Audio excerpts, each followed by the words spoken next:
Episode 6 की शुरुआत में हम चेसंग और रियू को देखते हैं जो तेही के स्टूडियो से घर लौट आए हैं। रियू को अपनी पुरानी ड्राइंग्स कॉपी मिलती है जिनमें वो पहले लिखा करती थी। अब पुरानी यादों को देखकर वो बहुत खुश होती है।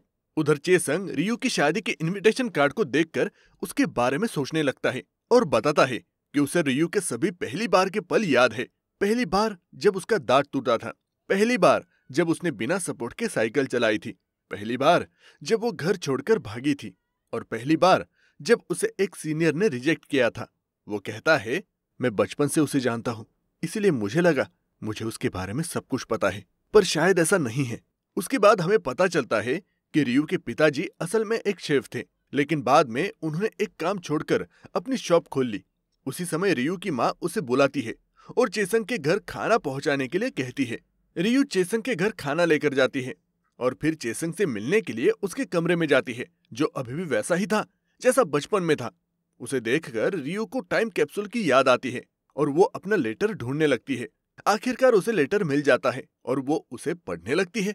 तभी चेसंग शॉवर लेकर बाहर आता है और रियू के हाथ में अपना लेटर देखता है। वो तुरंत लेटर छीनने की कोशिश करता है जिससे वो फट जाता है। रियू माफी मांगती है कि उसने बिना बताए लेटर पढ़ लिया और कहती है, तुमने मेरा वाला पढ़ा था, इसलिए मैंने भी तुम्हारा पढ़ा। चेसंग लेटर को डस्टबिन में फेंक देता है और बताता है कि वो एक बस मजाक था। मैं उस समय तुम्हें प्रैंक करना चाहता था, इसलिए मैंने ये लिखा था। रियू भी थोड़ी असहजता दूर करने के लिए हंसते हुए कहती है, अच्छा, तो ये मजाक था, तुमने तो मुझे डरा ही दिया। अब चेसंग के लिए स्थिति बहुत अजीब हो चुकी थी, इसलिए वो कहता है, मुझे कपड़े बदलने हैं, क्या तुम बाहर जा सकती हो? रियू बाहर चली जाती है और सोचती है, अगर उसे मेरे साथ प्रैंक करना था तो 10 साल बाद के लिए इस लेटर में क्यों लिखता? क्या वो उस समय पागल हो गया था? इसके बाद वो अपने पिताजी के शॉप के पास जाती है और उनसे बात करने का फैसला करती है, जहां वो अपने सपनों के बारे में बताती है। मैं भी आपकी तरह एक शेफ बनना चाहती हूँ। पिताजी कहते हैं, तुम्हें ये सब करने की क्या जरूरत है? इसके लिए मैं हूं ना। और वैसे भी इतनी पढ़ाई लिखाई करने के बाद तुम्हें कुकिंग क्यों करनी है? अब रियू अपने पिताजी को काम के बारे में समझा नहीं पाती, इसलिए वो उन्हें अभी कुछ नहीं बताती। इधर रियू कुकिंग क्लास ज्वाइन करती है। जब वो क्लास से लौट रही होती है तो चेसंग के ऑफिस के बाहर उसे चेसंग और तेही मिलते हैं। तेही चेसंग से काफी बातें करना चाहती है, इसलिए वो उसे साथ में चाय पीने के लिए बुला लेती है, लेकिन चेसंग उसे अवॉइड कर रहा होता है। इसलिए वो तेही से कहता है, देखो हमें बहुत सारे काम करने हैं, इसलिए अंदर आ जाओ।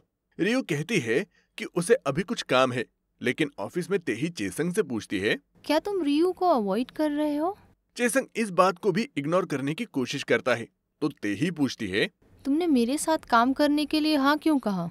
चेसंग कहता है, क्योंकि अच्छी अपॉर्चुनिटी थी। इस पर तेही को उसकी बात पर विश्वास नहीं होता। वो कहती है, अभी जिस तरह तुमने मुझे यूज किया, मुझे तुम पर थोड़ा डाउट तो हो रहा है, क्योंकि पूरे रास्ते तुम चुप थे, तब तुम्हें कोई काम याद नहीं आया, लेकिन जैसे ही रियू सामने आई तुम्हें अचानक काम याद आ गया। अगर ऐसी बात है तो तुम मुझे यूज कर सकते हो। चेसंग कहता है, सॉरी, अगर तुम्हें ऐसा लगा तो। तेही कहती है, अच्छा होगा, मुझे तुम्हारे साथ डेट पर जाने का मौका मिलेगा अगर तुम ऐसे ही रियू को अवॉइड करते रहे तो। वैसे रियू क्यूट है, लेकिन तुम उससे ज्यादा क्यूट हो। मुझे तुम दोनों क्यूटीज के साथ घूमना अच्छा लगेगा। चेसंग कहता है, तुम मुझे जितना टीज करना चाहती हो कर सकती हो, पर रियू को ऐसा कभी कुछ मत कहना। तेही कहती है, मुझे लगता है कि तुमने रियू को कुछ ज्यादा ही इम्पोर्टेंट बात बता दी है, पर शायद तुमने कुछ तो नहीं बताया, इसीलिए मैं रियू को लंच पर बुलाने का सोच रही थी। तब चेसंग तो पैनिक करने लग जाता है और उससे पूछता है, तुम उसे क्या बताना चाहती हो? तब तेही उसे और टीज करने लग जाती है, मैं तुम्हें नहीं बताने वाली। इधर रियू मोम को अपनी कुकिंग क्लास के बारे में बताती है, जिसे सुनकर मोम बहुत खुश हो जाती है और उसे सपोर्ट करती है, क्योंकि वो जानती थी कि रियो को खाना बनाना कितना पसंद है। उसे सेलिब्रेट करने के लिए तीनों दोस्त आज शाम पार्टी करने का सोचते हैं। मोम चेसंग को कॉल करके रियो की कुकिंग क्लास ज्वाइन करने के बारे में बताती है और इसी खुशी में वो उसे शाम को पार्टी में आने का निमंत्रण देती है, पर चेसंग काम का बहाना करके मना कर देता है। चेसंग घर लौट रहा था, तभी उसे रास्ते में दानहो मिल जाता है और बात करते करते वो उसके घर तक पहुंच जाता है। उसे पता चलता है कि दानहो तो मोम के घर के बगल में रहता है। तभी वो योंदू से भी मिलता है अब इन दोनों की अच्छी खासी दोस्ती हो गई थी, इसलिए दानहो उसे कॉफी के लिए इनवाइट करता है, जहां दोनों खूब सारी बातें करते हैं। यहाँ चेसंग अपने दोस्त का नाम बताकर दानहो को अपनी कहानी सुनाता है। वो कहता है, "अ, मेरा एक दोस्त है जो अपनी बचपन की फ्रेंड को लाइक करता है।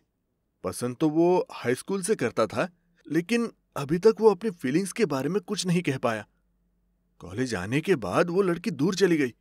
एक दिन पता चला कि उसका बॉयफ्रेंड है और उनकी शादी भी होने वाली थी, इसलिए उसे लगा कि वो मूव ऑन कर चुका है। लेकिन शादी नहीं हुई और वो लड़की वापस चली आई। उसे देखकर मेरा दोस्त काफी कंफ्यूज हो गया, इसलिए वो उसे अवॉइड करने लगा। दानहो पूछता है, क्या उस लड़की को तुम्हारे दोस्त की फीलिंग्स के बारे में पता चल जाएगा? चेसंग कहता है, मेरे दोस्त ने अपनी फीलिंग उसके साथ नहीं बताई। वो दोनों इतने अच्छे दोस्त थे कि वो तब भी कंफ्यूज रहता था और उसे डर भी लगता था कि उनकी दोस्ती खराब ना हो जाए, इसलिए उसे अपनी फीलिंग्स छिपानी पड़ रही थी। तभी हम देखते हैं कि इनकी बातें बाउंड्री के पीछे छिपकर मोम सुन रही थी। वो कहती है, अच्छा, तो इसका यही काम था। पर ये चेसंग अभी भी डरपोक ही रह गया। तभी हमें पता चलता है कि मोम ने वो लेटर जो उन्होंने टाइम कैप्सूल में गाड़ा था, उसी रात निकालकर सारे लेटर पढ़ लिए थे। अब मोम को पहले से ही डाउट था कि चेसंग रियू को पसंद करता है, और वो लेटर पढ़ने के बाद कंफर्म हो गई थी। यानी कि मोम तो हाई स्कूल के समय से इनके बारे में जानती थी। वो कहती है, ये फट्टू अभी तक इतना डरपोक है। दानहो उसके दोस्त के लिए एडवाइस देता है, मेरे ख्याल से उसे हिम्मत करके अपनी फीलिंग्स बता देनी चाहिए। इधर रियू के डैड हर दिन बहुत लेट जाग रहे थे, इसलिए रियू की माँ उन पर गुस्सा करती है। फिर वो मोबाइल चेक करती है तो उनके बैंक में पैसे विड्रॉ होने के मैसेज देखती है। इधर रियू का कुकिंग क्लास चेसंग के ऑफिस के पास था, इसलिए सुबह सुबह उसे चेसंग मिल जाता है। वो उसे अपने कुकिंग क्लास के पहले दिन के बारे में बताती है और इस बारे में अपने माता पिता को बताने से मना करती है। अब इनके बीच सिचुएशन अब भी ऑकवर्ड थी। तभी चेसंग कहता है, नहीं बताऊंगा, और अंदर चला जाता है। अंदर जाकर वो रियू के कुकिंग कोर्स के बारे में पता करने लगता है। इधर कुकिंग क्लास में रियू का पहला दिन बहुत अच्छा जाता है। वही चेसंग रात को घर लौटते हुए एक पब के बाहर रियू के डैड को किसी लेडी के साथ देखता है। वो उनके शॉप आकर इस बारे में पूछता है। रियू के डैड उसे इस बारे में बताते हैं, पर रियू और उनकी माँ को इस बारे में बताने से मना करते हैं। अब इस बात के पीछे की कहानी हमें थोड़ी देर बाद पता चलेगी। इधर महिला मंडल में अपने पतियों के बारे में बातें छिड़ जाती है। रियू की माँ बताती है कि रियू के डैड काफी दिनों से बहुत लेट से घर आ रहे हैं। पिछले कुछ दिनों से उन्होंने 3 फ्यूनरल अटेंड किए हैं, जिनमें उन्होंने बहुत सारे पैसे भी दिए। तभी एक दोस्त बताती है, उनकी शॉप तो बहुत जल्दी बंद हो जाती है, तो फिर वो लेट घर कैसे आते हैं? अब रियू की माँ को डाउट हो जाता है कि कहीं उनका अफेयर तो नहीं चल रहा, इसलिए वो जल्दी से घर आती है और उनके कमरे की जांच करने लग जाती है। वहां उन्हें एक लोन का बिल मिलता है, जिसे देखकर वो परेशान हो जाती हैं। रियू के डैड ऐसा क्यों कर रहे हैं? चेसंग और रियू के बीच सब ठीक कब होगा, ये जानेंगे हम अगले पार्ट में। तब तक के लिए टेक केयर, बाय बाय।